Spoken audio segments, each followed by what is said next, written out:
ini yang dulu saya kurang dapat edukasi.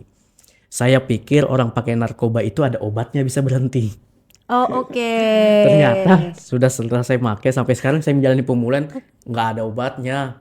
Kita cuman bisa pulih, nggak bisa sembuh. Nggak bisa Jadi instan gitu ya, iya, bro ya? ternyata ya Nggak semua keluarga loh bisa ngasih circle yang positif. Nggak semua keluarga bisa ngasih dukungan pemulihan yang tepat buat seseorang yang lagi proses pemulihan. Oke, ini kita harus pahami konteksnya kan. Karena ternyata keluarga itu adalah korban juga dari orang yang memakainya. Secara tidak langsung Oke. keluarga ini sering dijanji-janjiin, sudah Nanti sering besok dibohongin, berubah iya gitu, besok besok nggak berubah, pakai lagi. sering dibohongin.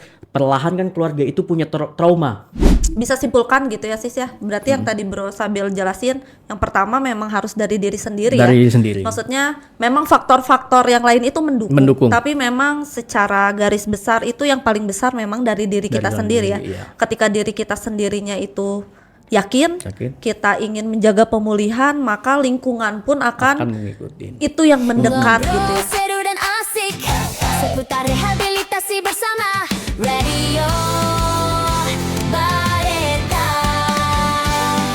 Ngobrol seru dan asik seputar rehabilitasi bersama Radio Bareta.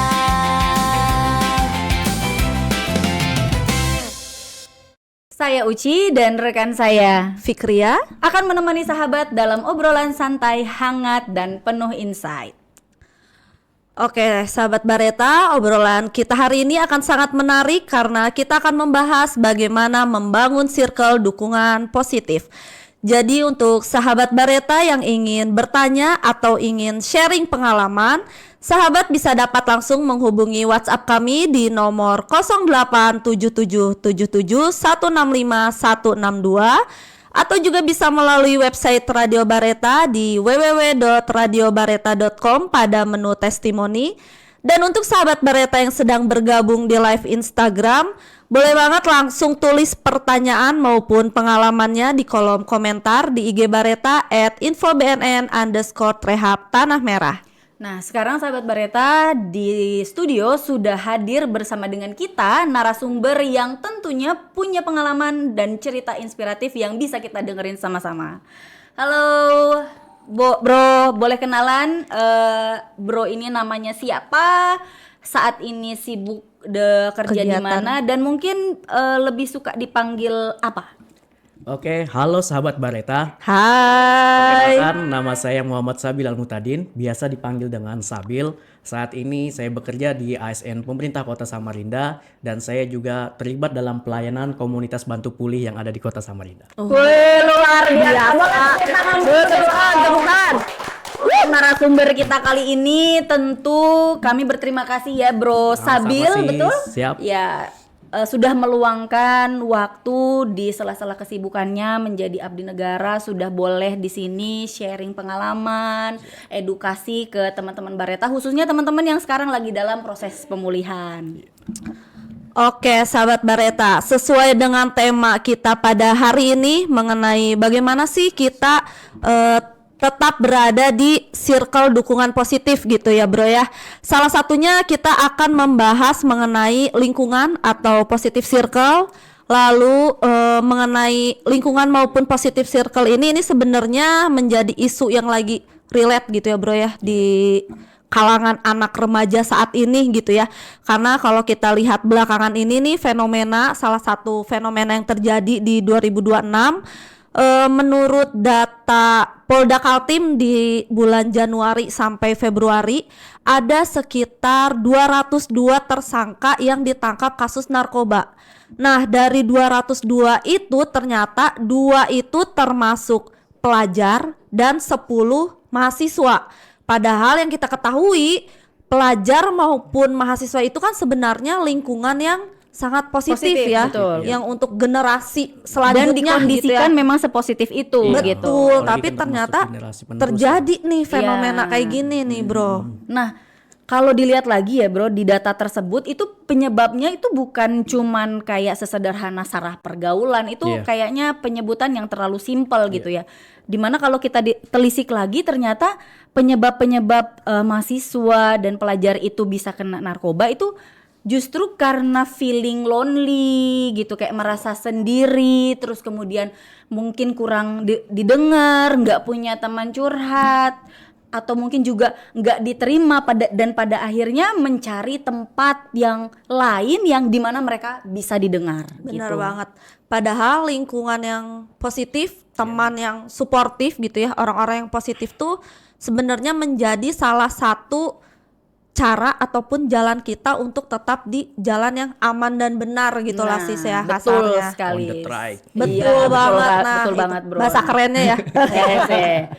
Jadi memang fokus kita di sore ini tentu relate banget mungkin nanti dengan pengalamannya Bro Sabil gitu ya, tentang bagaimana pentingnya dan bagaimana berdampaknya sebuah circle yang positif dalam proses kehidupan seseorang, khususnya untuk teman-teman yang sekarang lagi masa pemulihan. Mungkin kita akan langsung aja ya kita Benar tanya-tanyain banget, nih, jangan sia-siakan kesempatan nih. Udah gitu. susah-susah Udah kita ya. susah-susah, soalnya Undang sibuk langsung. nih. Ini Benar lihat banget. bajunya coklat begini aja udah ngerekrut banget gitu. Silakan Sis Fikri ya. mungkin Pertanyaan boleh pertama bergiliran. nih Iya, Bro Sabil. lanjut. Tadi kan kita ngobrol, kita ngebahas mengenai fenomena yang terjadi saat ini ya gitu. Nah, menurut pengalaman Bro Sabil sendiri nih, kenapa sih dukungan sosial tuh menjadi salah satu yang penting banget untuk mendukung pemulihan bagi seseorang? Nah, terus selain itu untuk menurut Bro Sabil sendiri nih, mungkin bukan hanya kita ya, mungkin sobat Bareta di luar sana nih penasaran nih. Ya. Boleh nggak sih Bro ceritain sedikit nih pengalamannya Bro Sabil, perjalanan hidupnya Bro Sabil sampai akhirnya bisa di titik sekarang Iya, ini betul. gitu ya sis ya. Oke sis ya. Kalau bicara masalah dukungan sosial sis ya, itu karena kita sebagai manusia sosial tidak bisa berjalan dengan sendirinya ya. Benar banget. Jadi Itu harus yang pertama di highlight Iya, ya. jadi manusia adalah makhluk sosial. Betul. Sehingga kita nggak bisa ngejalani pemulihan dengan sendiri. Iya. Saya sempat ketika di awal pemulihan ngejalani pemulihan dengan sendirinya sis. Oke. Ternyata ketika saya mendapatkan sebuah trouble, saya nggak tahu nih ngelampiasinnya kemana. Bahkan saya sudah ada sempat ingin relapse. Oke. Selama 4 tahun saya ngejalani pemulihan, saya dulu berpikirnya ketika saya berhenti ya udah berhenti aja nih kan. Ternyata suara-suara yang berisik itu makin menghantui di dalam diri saya. Kayaknya saya harus perlu deh. Ternyata karena yang banyak di luar sana saat kita berbicara masalah pemulihan, mereka oke welcome, tapi kayak kurang pas gitu. Oke, kurang Nah, klik gitu kurang ya. klik banget gitu. Makanya akhirnya saya larinya ke komunitas. Itulah dukungan sosial yang paling saya pertama dapat. Saya Oke. malah dukungan sosial itu bukan dapat dari keluarga paling pertama. Oke. Ini menarik nih. Padahal yang kita ketahui itu Dari keluarga. Keluarga adalah orang terdekat iya, orang ya. terdekat Oke. gitu ya. Oke. Boleh dilanjut silakan, Bro. Jadi saya cerita nih tentang masa lalu saya. Jadi saya di awal kecanduan pertama kali menggunakan narkoba itu di tahun 2008. Jadi ketika masih SMA, saya diajak teman buat pakai. Memang kalau kita berbicara kenapa orang bisa kecanduan itu adalah hal yang kompleks. Oke. Entah lingkungan, Oke, atau laki lingkungan. sendirian, atau bisa bullying, karena atau sebuah validasi dengan sebuah lingkungan pertemanan kan. Makanya kalau kita berbicara orang bisa menjadi kecanduan itu sangat yang kompleks. Tapi lingkungan memang akhirnya bisa membuat kita terjerumusnya. Karena kalau misalnya saya lingkungannya baik-baik aja, saya sendirian pasti dengan lingkungannya dibawa ke masjid kan. Iya, Tapi betul. karena ada lingkungan yang make akhirnya larilah ke situ. Jadi di tahun 2008 saya menggunakan pertama kali. Ini yang dulu saya kurang dapat edukasi. Saya pikir orang pakai narkoba itu ada obatnya bisa berhenti. Oh, oke. Ternyata sudah setelah saya pakai sampai sekarang saya menjalani pemulihan nggak ada obatnya. Kita cuman bisa pulih, nggak bisa sembuh. Nggak bisa Jadi, instan gitu ya, iya, Bro ya? Ternyata ya Panjang itu banget sudah dan prosesnya. akhirnya selama 11 tahun saya mengalami kecanduan narkoba. Yang awalnya saya cuman pakai diajak teman.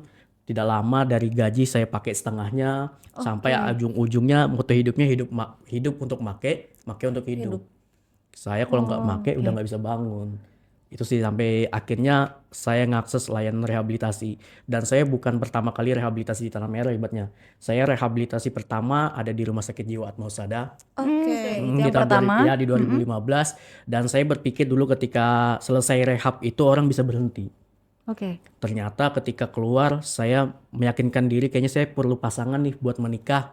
Oke. Ternyata setelah saya menikah saya kurang edukasi dengan pemahaman narkoba, akhirnya saya relapse dan relapse-nya itu lebih parah lagi. Bahkan yang rusak saya sampai ke keluarga, sampai ke anak, traumanya kan. Oke, Dan oke, akhirnya oke. di tahun 2019 saya rehab lagi rehab yang keduanya di Tanah Tanah Merah. Dan ketika keluar, kenapa saya bilang bukan dapat dukungan dari keluarga, karena saya keluar dengan keadaan status bercerai. Oke, oke, oke, oke. Jadi itulah perjalanan singkat saya sampai akhirnya hari ini saya bisa menjalani pemulihan. Pemulihan itu juga saya anggap ya, ketika kita dulunya mempunyai trauma yang sangat besar, jadi semakin banyak dulu permasalahan, kesininya untuk pemulihan itu pasti. Karena apa saya bilang begitu? Karena sudah betul-betul jatuh ke dalam laut, tenggelam di dalam lumpur, masuk Palung Mariana, tenggelam lagi di bawah kan, Makin dalam Iya, makin semakin dalam dalam. lagi. Karena rasa sakit itulah akhirnya membawa seseorang kepada pemulihan. Gak ada jalan lain kan. Seperti trampolin ya bro, Iya. begitu semakin dia ke bawah, dia harusnya lompat Lompat lebih lebih tinggi. Weh, luar biasa, tepuk tangan dulu. Luar biasa banget, luar biasa banget. Jadi kalau teman-teman yang punya trauma sangat dalam masa lalu, nggak apa-apa. Nikmatin Nggak perlu aja, takut nggak ya, perlu nggak takut perlu dengan takut. masa lalunya, Iya, karena betul, itu betul. bisa membuat kamu bisa pulih sampai hari ini. Oke, luar biasa banget. Ini Luar menarik biasa. sekali. Jadi buat sahabat Bareta yang mungkin saat ini baru bergabung, baru ngikutin kita, di sebelah kanan saya kita di sini sudah ada Bro Sabil yang dari tadi cerita hidupnya bahwa di 2008 jatuh gitu ya, jatuh terjerat narkoba, kemudian justru orang atau circle pertama ya, justru circle yang membuat Bro Sabil jatuh. Begitu ya. Semakin jatuh, betul. Dan justru bukan lagi keluarga menjadi garda atau pagar pertama pemulihan, justru itu yang bisa dianggap ya ikut Membuat maksudnya lebih ya, jatuh lagi gitu ya. Membuat lebih jatuh salah Karena kan ada satunya. alasannya, nanti kita bahas ya. Oke. Semakin menarik nih, semakin menarik. Semakin menarik. Oke. Tadi kita ada bicara soal keluarga, Bro. Tadi saya juga sempat mention gitu ya, bahwa secara secara pemikiran kita, keluarga itu bisa menjadi modal utama untuk orang bisa pulih. Pulih, Iya. betul. Tapi di sisi lain di kehidupannya Bro Sabil justru tidak seideal itu. Iya, benar, Nah, kira-kira di masa sekarang pada saat Bro Sabil sudah memang namanya pemulihan seumur hidup ya Bro, Iya. tapi di masa sober ini bagaimana Bro Sabil sebagai seorang yang sober melihat fenomena bahwa nggak semua keluarga loh bisa ngasih circle yang positif, nggak semua keluarga bisa ngasih dukungan pemulihan yang tepat buat seseorang yang lagi proses pemulihan. Nah, makanya kita bicara masalah keluarga, saya bilang kenapa saya pertama dukungan pemulihan bukan dari keluarga. Oke. Ini kita harus pahami konteksnya kan. Karena ternyata keluarga itu adalah korban juga dari orang yang makainya. Secara tidak langsung Oke. keluarga ini sering dijanji-janjiin, sudah Nanti sering besok dibohongin, berubah, iya gitu, besok besok nggak berubah, pakai lagi. sering dibohongin. Perlahan kan keluarga itu punya trauma. Nah, makanya ketika kita keluar dari rehab, ini ekspektasi sebagai klien ketika keluar rehab itu malah pengen dapat dukungan keluarga. Ya. Tapi kan itu sebentuk dari egoisnya diri kita. Kita tanpa memikirkan keluarga. Tapi di sini keluarga itu tidak mendukung bukan berarti tidak sayang. Betul Nah, tentu. jadi harus diperhatikan ya. Keluarga nggak beri dukungan itu bukan nggak sayang, karena mereka punya trauma juga. Punya rasa sakit sendiri iya. akibat apa yang sudah Udah dilakukan dilakukan, begitu apa ya, yang Mbak? kita ya. lakukan kan, dan itu kan bukan ibaratnya sekali dua kali. Betul. Kalau Karena saya- berulang itu ya, berulang Bro. kali. Bahkan saya dalam 11 tahun ibaratnya. Jadi wajar ketika di awal pemulihan keluarga itu bersifat seperti itu. Tapi teman-teman jangan pernah berkecil hati. Bukan berarti Bukan keluarga berarti nggak sayang. tidak diterima, bukan berarti tidak diterima begitu ya, Bro? Iya, karena keluarga itu kan nggak butuh omongan lagi. Iya, butuh action, butuh action mana nih, nih berubah kita gitu gitu. ya. Oke. Sehingga nanti seiring waktu dengan pemulihan, keluarga itu adalah orang yang nomor satu malah mendukung kita. Oke. Nah. Jadi memang butuh proses ke situnya. ibaratnya butuh pemantiknya lah biar Iya. keluarga memberikan dukungan. Jadi ya itu saya bilang keluarga di awal wajar, nanti ketika banyak keluar keluarganya biasa-biasa aja nih ibaratnya, karena dia punya trauma. Iya. Dan dari trauma itulah yang penting kita jaga pemulihan. Oke. Perlahan keluarga pun akan bakal kembali dengan kita. Artinya betul-betul balik ke diri kita dulu ya. Ya. Bagaimana keluarga mau menerima kita kalau kita juga tidak bisa menunjukkan apa ya, perubahan yang juga menghealing mereka gitu, Iya, bener. menyembuhkan, karena kita juga yang melukai dalam tanda kutip harusnya kita juga yang bisa menyembuhkan, jadi timbul sinergi Iya, gitu ya bro. iya. Jadi kepercayaannya tuh muncul lagi Ya, gitu kan ya. kepercayaan bakal Oke. muncul, dan saat keluarga percaya dengan kita, mereka bakal menjadi orang yang tergada di paling depan. Oke. Bahkan mengalahkan teman, komunitas, bahkan profesionalitas kan. Mungkin di satu momen dia ada posisi paling belakang, Paling belakang, tapi ketika kita berhasil membuktikan gitu ya bro, Iya. dia akan posisi paling di depan gitu Nah, ya. karena Oke. saya bilang pengalaman saya ketika keluar, saya memimpikan saya bakal kembali dengan istri, apalagi ketika saya rehab anak saya yang kedua lahir. Hari ini tuh sebenarnya anak saya tepat 7 tahun. Pede, siapa namanya bro? Delisa. Selamat ulang tahun Delisa. Sehat panjang Panggilnya apa, papa, ayah? Bapak. Papa pasti kasih selalu yang terbaik buat adik Delisa. Sekali lagi tepuk tangan. Tim orenya rame banget ini ya. Jadi ketika saya keluar, saya bermimpikan saya bakal kembali ke istri, Iya. bakal kembali ke anak. Iya, iya, Nyatanya saya harus bercerai kan. Nah, dan saya mendapatkan ibaratnya dukungan itu malah dari teman, dari lingkungan. Oke. Nah, karena saya sudah keluarga pasrah sudah dengan keadaan kita kan.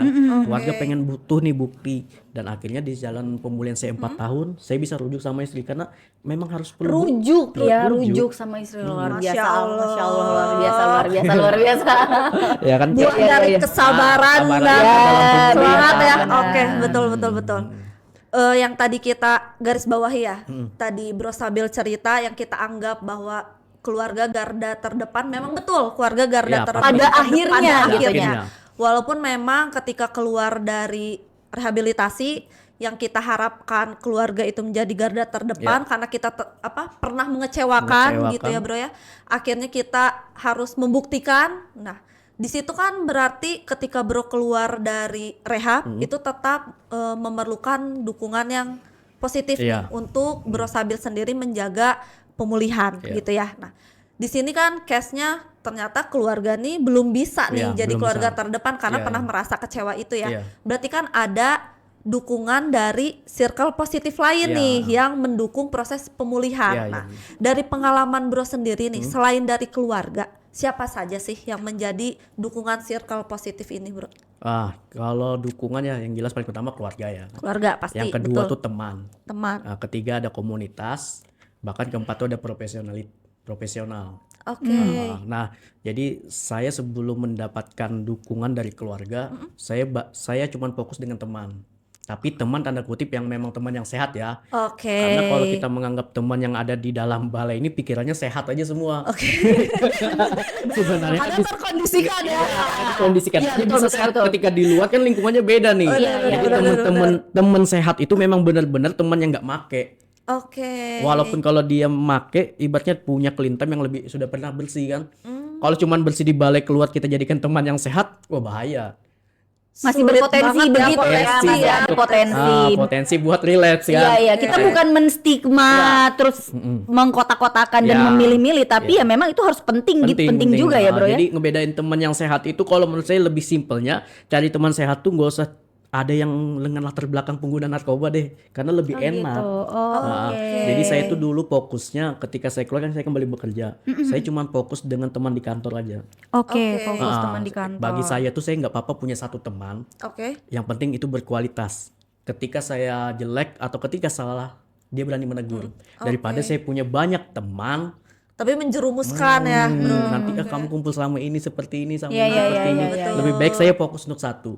Jadi di pemulihan saya di awal tuh saya fokus dengan teman, tapi teman yang sehat. Dan saya cuma pegang satu teman atau beberapa aja yang memang ibaratnya ngedukung dalam pemulihan saya. Yang lainnya saya tinggalin aja nggak bermanfaat. Satu tapi berkualitas, tapi berkualitas. gitu. Berkualitas ya. Oke. Kita nggak Keren, cuma keren. ngelihat kuantitasnya, Ya. tapi lebih ke kualitasnya. Kualitas, Mana ya. yang benar-benar bikin bawa dampak baik Ya. buat saya gitu ya. Oke. Luar biasa banget tadi Bro Sabil penjelasannya, tentu dari keluarga, teman gitu ya. Tentu lingkungan kerja juga Iya, masuk lingkungan ya Bro pasti, ya. pasti. Oke. Mungkin Bro Sabil boleh jelasin menurut pengalaman pribadi nih Bro Sabil sendiri, seberapa kuatnya gitu ya dukungan pengaruh support system ini terhadap pemulihan Bro Sabil sendiri, atau melihat dalam kacamata yang lebih besar pemulihan secara keseluruhan. Kalau bicara masalah support system dalam pemulihannya, dukungan sosial tuh pasti sangat besar. Oke. Karena mau tidak mau mereka lah yang membentuk kita untuk dalam menjalani pemulihan. Makanya saya bilang penting memilih teman yang sehat. Iya. Oke. Penting kita menentukan lingkungan. Sebenarnya kan yang enaknya ketika kita keluar dari rehabilitasi itu kita bebas nih. Ibaratnya seperti bayi yang baru lahir, Oke. tapi kita punya akal nih. Dikasih, kalau pemikiran saya itu kita dikasih akal, kamu mau pilih yang mana Mana? nih Iya, lingkungan iya. daripada orang yang belum keluar, yang ibaratnya nggak menjalani rehab. Mereka kan masih terkontaminasi dengan lingkungan yang Iya. berisiko, dengan positif. Nah, ketika kita keluar dari rehab, kita nih dipilihkan. Tinggal kita yang mau menentukan nih yang mana Mau yang mana gitu ya. Nah, tapi memang kebanyakan orang yang merasa ketika dia kembali, dia pasti lebih ingin kembali ke lingkungan yang beresiko. Kenapa saya bilang ke lingkungan beresiko? Karena tidak perlu lagi penyesuaian. Oke. Oh, oke. Ketika Even apa? Dia dampaknya atau risikonya justru potensi lebih besar. potensinya lebih besar. Dia tetap akan memilih Memilih untuk akan kembali. kembali ke circle yang lama. Karena nggak perlu lagi adaptasi, ya kan? oke. Karena apa sih, kecanduan ini kan membuat seseorang isolas. Iya. Itu kan isunya kan, Iya, kecanduan betul. tuh dengan isolate kan. Akhirnya dia lebih enak menutup dirinya dan kembali ke circle. Nah, itulah pentingnya support system. Tapi bagi saya ketika saya keluar tuh saya nggak mikirin dulu masalah lingkungan atau apa. Saya kembali dalam diri, aku fokus dalam pemulihan. Karena seiring dengan jalannya waktu, dengan kita melalui pemulihan, lingkungannya akan terbentuk sendiri kalau saya ngerasa. Jadi harus Menarik kitanya sendiri dulu ya, tarik yang diri- dikuatin kita gitu ya. dikuatin, otomatis lingkungan akan terbentuk. Oke. Saya ngerasain ketika saya fokus di dalam diri saya, ketika mendapat lingkungan yang kurang baik, saya malas lagi. Malas ke sana, nanti ujung-ujungnya kembali atau apa. Akhirnya lingkungannya terbentuk dengan sendiri, teman-temannya pun terbentuk dengan sendiri. Oke. Makanya saya bilang ini mungkinnya miracle dalam recovery ya. Ibaratnya Tuhan tinggal sediain kamu jaga pemulihan hanya untuk hari ini aja. Ketika kamu ngejaga, Tuhan bakal ngebentuknya. Akan sediakan hari-hari proteksi hari-hari berikutnya gitu ya, Bro. Jadi Oke. lingkungan tuh bakal ngikut. Saya bilang makanya di unwritten philosophy kan jelas kan, do you think right, everything will is follow. Lakukanlah Iya, hal yang baik, baik. maka yang lain akan mengikuti. mengikuti. Iya, Jangan iya, trust iya, your iya. environment kan, percaya dengan lingkunganmu. Iya. Karena memang sebagian dari program itu terpakai ternyata kehidupan di luar. Oke. Berarti kalau tadi kita bisa simpulkan gitu ya Sis ya. Berarti yang tadi Bro sambil jelasin, yang pertama memang harus dari diri sendiri Dari ya. diri sendiri. Maksudnya memang faktor-faktor yang lain itu mendukung. Tapi memang secara garis besar itu yang paling besar memang dari diri kita dalam sendiri ya. diri, iya. Ketika diri kita sendirinya itu yakin, Yakin. kita ingin menjaga pemulihan, maka lingkungan pun Akan akan mengikuti. itu yang mendekat gitu ya. Selain itu juga tadi nih yang saya sangat menarik gitu ya, yang Bro Sabil bilang bahwa apa yang dia dapatkan di balai gitu Iya. ya, ternyata itu berdampak dan bermanfaat ternyata di Terasanya luar, justru pas di luar Di gitu luar, ya. Ketika di dalam ini enggak, maksudnya Iya, protes kita lah, keluar Pak. dari topiknya, Iya, maksudnya iya. ada nggak sih jadi penasaran gitu, keponya muncul gitu ya dari sisi klien gitu Iya, nih. iya. Ada nggak sih rasa menggerutu gitu, maksudnya ini ngapain sih kayak gini, ini kenapa sih harus Jadi kayak pertanyaan gini, gitu. besar, apa itu Iya, unwritten philosophy? Iya. Apa Gitu, itu? iya. 4 pilar apa? 5 struktur. 4 struktur 5 pilar. Itu kayak masih gitu. ingat tapi. Masih, Oh, masih. iya. Percaya. Iya. Ada nggak sih Bro rasa kayak gitu? Saya bilang ya, saya sampai hari ini saya dibentuk dari TC. Karena banyak ketika, Mau tidak mau begitu ya, itu pondasi. Oh, highlight ya, highlight. makanya Oke. saya paling senang dengan Decree itu kan bahasanya in this ground I can take root and grow. Di sini saya tempat tumbuh dan berkembang. Makanya ketika saya kembali ke sini saya selalu gitu. Apapun yang terjadi di rehab ini adalah modal dasar Ya, saya. tapi- Betul. Iya, ketika di dalam tapi sih sebenarnya protes juga. Iya, Bang. iya. Tetap muncul kemanusiaan itu Careless buat apa? Iya, Bisa dimarahin kan? Iya, benar. Saya harus accept. Nah, Ternyata di luar itu sangat berfungsi loh. Dan saya bilang kan, dari saya keluar sampai sekarang saya mau sebegadang malam apapun saya tetap bangun di jam 6 pagi. Itu kan dari bawaan dari TC kan. Iya, Ngedisiplinkan iya. saya. Mendisiplinkan TC itu diri. mendisiplinkan saya, ngidupin hidup saya buat yang menemukan hidup yang lebih baik. Jadi Luar biasa karena banget. membangun habit baru Ya. lebih baik di sini gitu ya. Newborn. Newborn. Keren. Lahir kembali saya ini. Iya benar. Jadi Mendadak langsung dingin ya. Dingin gitu ya. Nah, lanjut. Nah, balik ke konteks lingkungan tadi, Bro. Nih ceritanya coba kita coba framing gitu ya. Kalau ada seseorang yang baru keluar dari rehab. Kemudian dia harus bisa membedakan gitu ya. Tentu harus bisa membedakan mana lingkungan yang sehat, mana lingkungan yang ini kayaknya saya bakal potensi Terjerumus rusak nih. lagi nih gitu ya. Oh, iya. Nah, boleh nggak Bro Sabil elaborate atau jelasin ke teman-teman gitu ya. Gini loh ciri-ciri keluar lingkungan yang sehat, gini ciri-ciri lingkungan yang nggak baik Beresiko, atau ya. beresiko gitu. Kalau bicara masalah lingkungan sehat dengan yang beresiko nih ya sebenarnya ketika keluar tuh paling gampang dikenalin. Lingkungan yang beresiko adalah lingkungan yang paling membuat dia nyaman. Tapi lingkungan yang sehat adalah lingkungan yang membuat dia tidak nyaman. Kenapa saya bilang begitu terbalik? Karena kalau dia kembali ke lingkungan berisiko dengan PIC-nya, dengan lingkungannya, dia nggak perlu adaptasi lagi kayak cerita tadi Iya kan. betul. Karena dia udah Nyaman nyaman. aja. Nyaman Temuan aja, aja. iya. Iya betul. Coba bayangin dia harus kembali ke lingkungan yang sehat. Anggap aja ke pengajian, nggak pernah ke pengajian nih ke masjid tiba-tiba duduk pasti bingung, nggak enak kan merasa kan. betul. Nah jadi mengenalinya dari situ aja. Tapi kan itu bagian dari pemulihan, sama seperti kita minum obat kan. Iya. Nggak enak di awal. Nggak enak di awal betul, pahit, itu sudah. pengen Jadi muntah di situ gitu aja ya. sih cara ngenalinnya. Oke. Lingkungan yang paling enak itu adalah lingkungan yang paling beresiko, lingkungan yang paling tidak enak adalah lingkungan yang sehat. Dengan seiring jalannya waktu, lingkungan sehat akan terbentuk dan kita akan nyaman di situ. Iya, walaupun mungkin di awal enggak gitu ya. Pasti, Dia enggak pasti. enggak, Tapi ya. berjalannya waktu itu pasti akan bertukar lagi ya. Dan Iya. Yang sehat akan Karena kan membuatmu pola nyaman pikirnya ya. terbalik. Oke, Iya, benar baik. juga. Edik kan pola pikirnya terbalik. Benar. Namanya juga terbalik ya.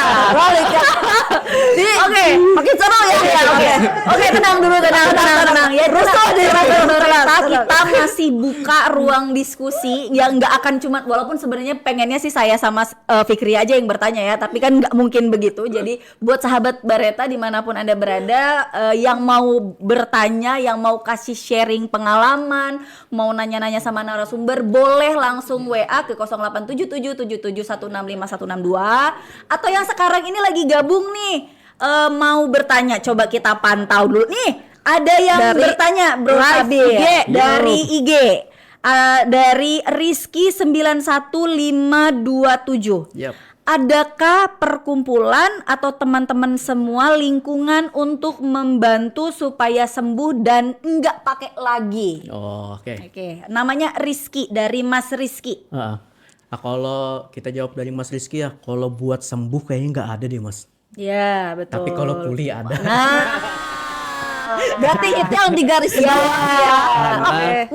Mungkin Mas Rizky perlu dikasih bridging sedikit, Oh, penjelasan oke. sedikit. Kenapa Bro Sabil bilang nggak nggak bisa bisa sembuh sembuh, gitu, Oke, tapi oke. bisa pulih. Nah, boleh jelasin sedikit. Karena kan kita kecanduan sebagai recovery addict ini suatu saat penyakit kita tuh bakal datang kembali kan. Makanya kita dibilang kita nggak bisa sembuh. Kalau orang bisa sembuh itu ibaratnya penyakitnya nggak bekas. Sedangkan seorang yang memiliki penyakit addict dia seumur hidupnya harus ngejalani pemulihan. Karena nggak tentu, ada yang juga di 10 tahun klaim akhirnya dia bisa kembali gunakan, relapse. Ada yang 13 tahun. Nah itulah makanya disebut seseorang yang recovery addict itu tidak pernah sembuh. Mereka hanya bisa pulih. Dan pemulihan itu sampai seumur hidup. Oke, semoga terjawab ya Mas Rizky. Jadi tadi yang perlu di-highlight bahwa teman-teman yang ketergantungan narkoba atau adiksi itu tidak bisa sembuh tapi pulih karena karena penyakit otak kronis gitu ya, Ya, secara benar. konsep begitu ya Bro Sabil. Jadi memang perjalanan pemulihannya seumur hidup. Semoga terjawab ya. Kayaknya Mas belum deh, Rizky. komunitasnya belum terjawab deh ya. Oh ya, Karena pengen mau spill. tanya ini perkumpulan katanya Bro Oke. Sabil. Ya, jadi kalau untuk teman-teman yang ada di Samarinda tuh bersyukur ya, karena kita punya komunitas bantu pulih dengan nama Borneo Recovery Factor. Borneo Recovery Factor ini adalah sekumpulan pria maupun wanita yang tujuannya hanya untuk pemulihan. Oke. Nah, dan ketika kamu datang ke sana, kamu bisa buang sampah, buang semua apa yang ada di dalam dirimu, ceritakan di sana. Dan sampai saat ini saya ngejalanin pemulihan, saya tidak pernah lepas dari komunitas. Makanya kan dukungan sosial yang paling besar itu juga dari komunitas. Oke. Daripada kita berhubungan dengan teman yang satu pikiran, kalau menurut saya lebih baik datang ke komunitas karena yakin di komunitas itu mereka benar-benar sudah bersih gitu kan. Oke. Itu ada IG-nya, Bro, atau Atau kalau mau akses kira-kira aksesnya kemana, Bro? kemana? Oke, itu. bisa akses, mungkin saya spill nomornya ya. Oke. Kalau untuk di IG kayaknya kurang teman-teman nantinya. Oke. Oh, iya. Oke, Nanti bisa boleh dilihat boleh di nanti kolom kita komentar ya. Dibantu tim teknis nanti. Ya. ya minta tolong ya, Minta tolong ya. tim Sama ini, teknis. Sister. Ya. Ternyata ada pertanyaan yang dari awal ya. Oh, dari awal belum terjawab. Dari awal belum Mohon maaf jawab. sekali ini Nih. saking Apa-apa. serunya gitu ya. Tapi kita pasti jawab. Hah? Silakan Boleh Sister nih ya. di spill Sister April.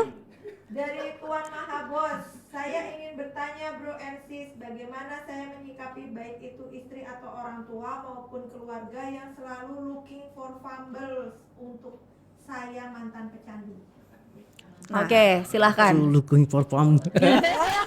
Dari fisik Iya, dari Tahu banget nih ini ya.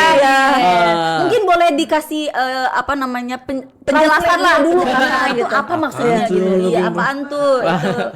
melihat dari kesalahan kan. Oke. Karena memang ya kita kembali lagi di awal, keluarga itu ngestigma kita ibaratnya yang paling orang pertama karena memang benar-benar sudah berkali-kali kita sakitin kan. Kalau ibaratnya kita kembali tanpa ada action, gimana keluarga mau percaya? Pasti yang terungkitnya adalah masa lalu. Tapi nanti kita mungkin ada spill buat pesan buat ke keluarga nanti ya kan. Oke. Nah, jadi buat Mas siapa tadi Tuan Mahabos. Mahabos. Yang penting jalanin aja dalam pemulihan. Cukup clean dalam hari ini. Cuma untuk hari ini aja kalau mau bersih. Nanti keluarga bakal mendukung kamu. Karena itu juga yang Tikam terjadi ke dulu saya. gitu ya. Iya, Oke. betul. Oke, mungkin ada lagi yang dari Instagram, komentar? silakan. Sis April boleh dibantu? Alamat komunitasnya di mana, Sis? Dari Rizky. Yang tadi ya masih Mas Iya, Rizky ya. Mas Oke. Rizky. Jadi kalau kalian mau datang ke komunitasnya, kami setiap malam Sabtu kami punya meeting fisik di Jalan Raudah 2 di depan KP Searah. Oke. Nanti cari aja ada di situ Home Group Borneo Recovery Fighter. Pokoknya di depan KP Searah jam 8 tiap malam Sabtu. Oke, tim teknis. Jangan lupa, Tambahkan di bawah. jangan lupa tim teknis. Semoga Mas Rizky Iya. cepat nulisnya gitu ya, cepat nulisnya yang bisa langsung menulis, bisa langsung mengingat nanti juga. Dibantu sama Bro Abdurrahman, thank you. Oke, Oke, Terima Biasa. kasih Mas Bro Abdurrahman. Ya, ini juga ngasih apresiasi ya, semangat buat Bro Sabil dari Bapak Kepala Balai. Oh, terima kasih Betul. Pak. Dan Pak Bambang juga menyampaikan masa lalu biarlah masa lalu. Ini kasih musik dulu dong. Ini joget nih. Oke, kita lanjut dulu ke Lanjut pertanyaan lagi kita ya. karena sahabat Bareta ini teman-teman penyusun skrip juga sudah cukup banyak gitu ya menyusun pertanyaan sehingga kami juga harus dengan sama nih menjalankan ini gitu ya pertanyaan ini. Nah, saya terlintas tadi ada yang nyangkut nih Bro Sabil tadi bagaimana Bro Sabil menyampaikan bahwa ada circle yang baru gitu. Nah, buat orang yang masih baru gitu ya, baru-baru selesai rehabilitasi misalnya, itu kan pasti ada rasa canggung, Iya, benar, malu benar, gitu ya, benar, benar. kagok gitu. Itu What is the meaning? Iya, apa ya? Takut gitu.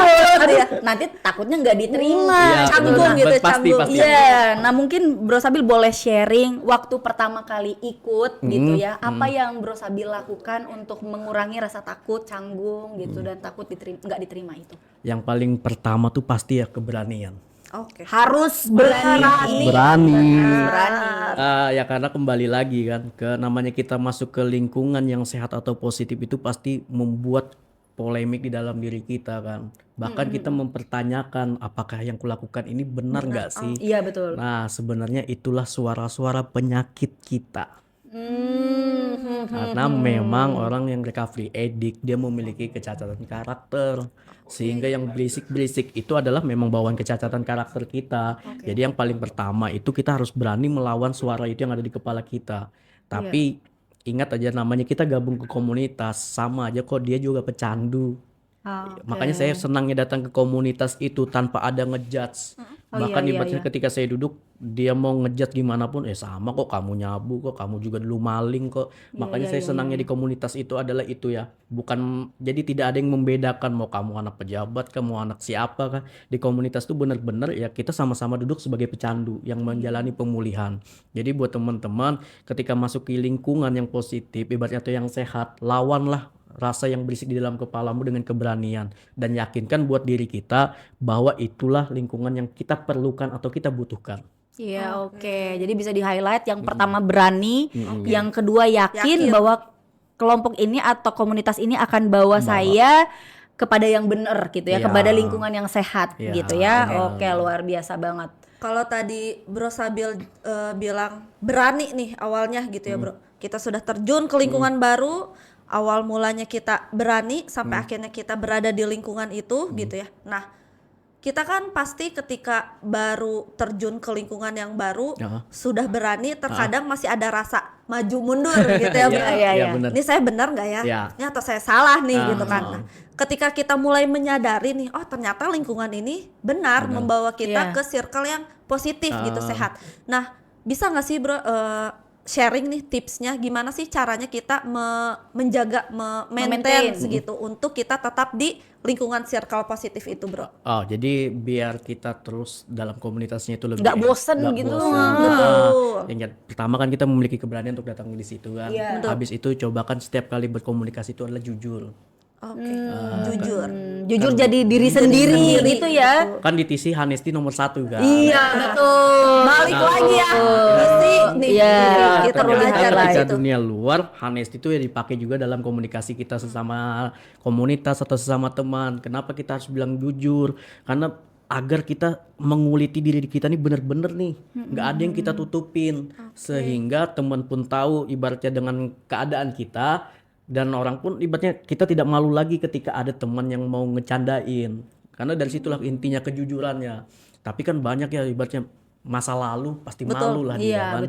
Makanya saya bilang kalau tahap masa lalu kita berdamai itu bukan menghapus masa lalunya, tapi kalau kamu sudah bisa mentertawakan masa lalumu, kamu sudah berdamai. Jadi komunikasinya harus jujur lah. Oke, luar biasa Jujur banget. Jadi memang harus jujur, harus jadi diri sendiri. Betul. Nggak perlu merasa saya lebih baik dari kamu karena saya duluan masuk komunitas, duluan bersih, kamu anak baru gitu. Lalu kamu nggak saya terima, nggak gitu ya, nggak gitu. Jadi artinya sama-sama Bareng gitu ya, bareng saling gitu, dukung. bertumbuh bersama Tumbuh gitu. bersama. Oke, luar biasa sekali Bro Sabil. Mungkin boleh dikasih dulu ke sahabat Bareta mungkin yang saat ini lagi menjalani proses pemulihan, mungkin lagi tertatih-tatih gitu ya, lagi jatuh bangun gitu untuk pemulihan, boleh nggak dikasih sedikit semangat gitu ya ala Bro Sabil, silahkan. Kayaknya saya harus buka kerpean.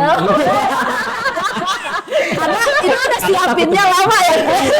Saking excited ya buat teman-teman. Jadi ya buat nih untuk pecandu yang dalam Khusus nih di highlight, ini pesannya khusus soalnya udah untuk pecandu dicatat. yang dalam pemulihan di luar sana. Ingat, kita mungkin pernah hancur karena lingkungan yang salah. Tapi hari ini kita punya kesempatan untuk membangun hidup dengan orang-orang yang tepat. Pemulihan bukan tentang menjadi sempurna.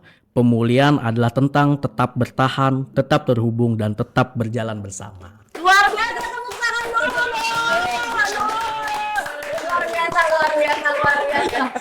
Oke, semoga semangat ini bisa meresap gitu ya ke pemikiran, ke hati, ke sanubari teman-teman, itu bisa menambah semangat gitu ya untuk bertahan, untuk tetap fighting, tetap berani gitu, untuk tetap on the track gitu ya. Silahkan Sis Prikida, mungkin ada yang mau ditambahkan? Udah mau selesai kayaknya ya. Tapi sebelum ditutup nih, penonton kita masih seru banget ya, bro. Luar biasa banget. Gimana silakan. Boleh Karena narasumbernya atau gimana nih? boleh perpanjang waktu ya, tim teknis ya. Ya. Ini dari Mas Rizky tadi, terima kasih katanya. Lalu dari Mbak Desi, you're amazing. Dari terima kasih. Ahmad Asaf, dewasa banget sharingnya. Masya Allah. Kita dikasih love nih dari Thank you. Ahmad Asaf. Lalu dari Fitrah 619. Teman saya yang di atas ini titip pertanyaan katanya. Dalam pemulihan, bagaimana membedakan pasangan yang suportif dengan pasangan yang posesif? Ini bentar. Semoga pasangannya nggak nonton. Agak ngeri. Tit. Aku nggak mau tiba-tiba Tit. Ini perlu dijawab nggak? Oh dijawab nih.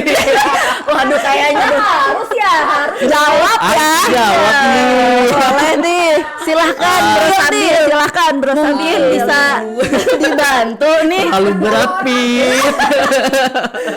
Silakan. Kalau dengan pasangan posesif ya Pit, taulah kamu kan siapa yang pulang duluan Pit. Salah Enggak. pertanyaan nih. Enggak mungkin, atau juga kan keluarganya punya trauma yang belum sembuh sampai sekarang. Selesaikanlah traumanya ya kan. Karena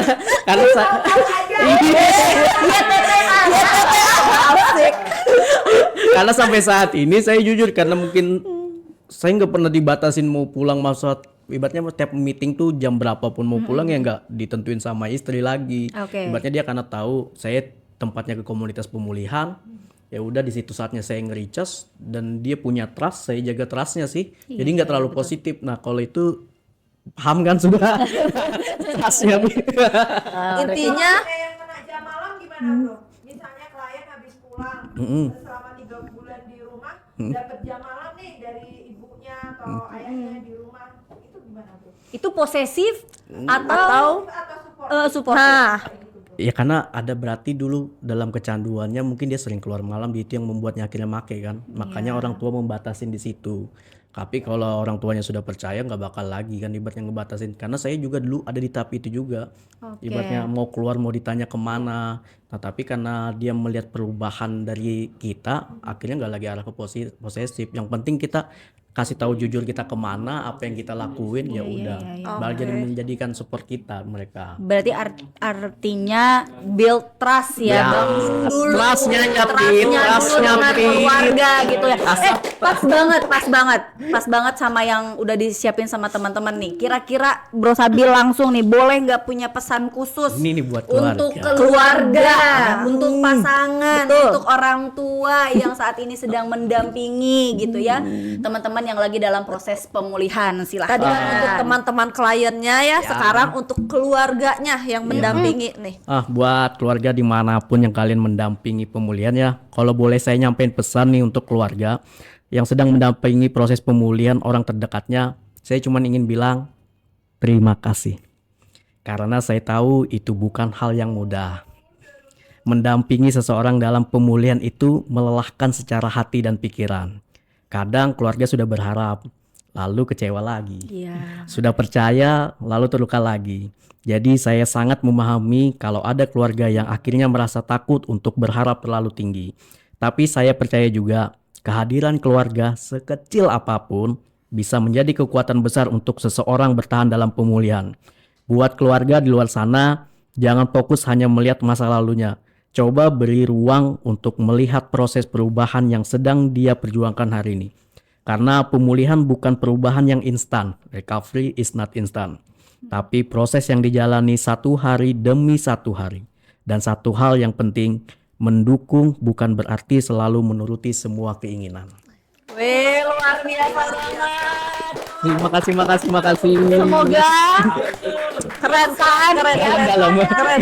Iya, benar banget. Peluk banyak-banyak, peluk banyak-banyak yang tinggi. Keren.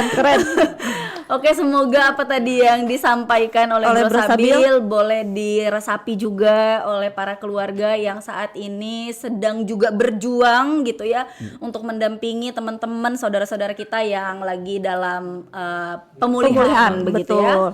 Silakan Sis Fikriah. Mungkin masih banyak pertanyaan ya dari netizen, tapi mohon maaf sekali ini karena kita terbatas Terbatas dengan- waktu. iya, betul. Mungkin nanti bisa kita bantu jawab, silahkan bisa. Season 2. Season 2 nih. Dua nih. Oke, buat teman-teman yang mau season 2 boleh tulis kolom komentar gitu ya. Semakin nanti banyak yang meminta Iya. punya ide tema juga boleh banget, boleh silakan ya, banget. kita terbuka. Oke. Nggak kerasa banget ya nih, waktunya sudah mau selesai obrolan kita, saking serunya gitu ya. Kita sudah sampai di penghujung acara. Dari obrolan hari ini kita belajar bahwa proses bangkit memang nggak selalu mudah, betul ya bro? benar. Ya, betul. Tapi kadang seseorang cuma butuh didengar, dipercaya, dan ditemani tanpa dihakimi. Karena kadang dukungan kecil, lingkungan yang sehat, dan orang yang peduli bisa menjadi alasan seseorang bertahan untuk memulai hidup baru. Ya, pada akhirnya kita semua pasti membutuhkan circle yang positif agar tidak berjalan sendirian gitu ya, menghadapi masalah-masalah yang menimpa kita. Ada satu kalimat bagus, you alone can do it, but you cannot do it alone. Yang artinya kamu bisa melakukannya sendiri, tapi kamu tidak bisa menjalaninya sendiri. Sendirian. Karena pada akhirnya proses bangkit memang harus mulai dari diri sendiri. Tapi kita semua tetap membutuhkan orang lain untuk saling menguatkan. Terima kasih banyak Sama-sama, Bro Sis. Sabil Sama-sama, Sis. untuk waktunya, untuk kisahnya, untuk pengalamannya. Pengalamannya. Pokoknya udah semua paket lengkap. Pada hari ini kami tim Radio Bareta selalu mendoakan wish you all the best Terima kasih. buat Bro Terima kasih, Sabil Sabil. ya. Juga untuk sahabat Bareta yang ingin mengakses layanan informasi atau layanan rehabilitasi atau hanya seputar atau informasi seputar rehabilitasi dan pemulihan, sahabat boleh langsung mengunjungi Radio Bareta. Saya Uci, Saya Fikria. Dan saya Bro Sabil. juga tim Hore. Pamit undur diri dari studio utama Radio Bareta. Tetap sehat, tetap produktif, dan work on drugs for humanity. Seru dan asik seputar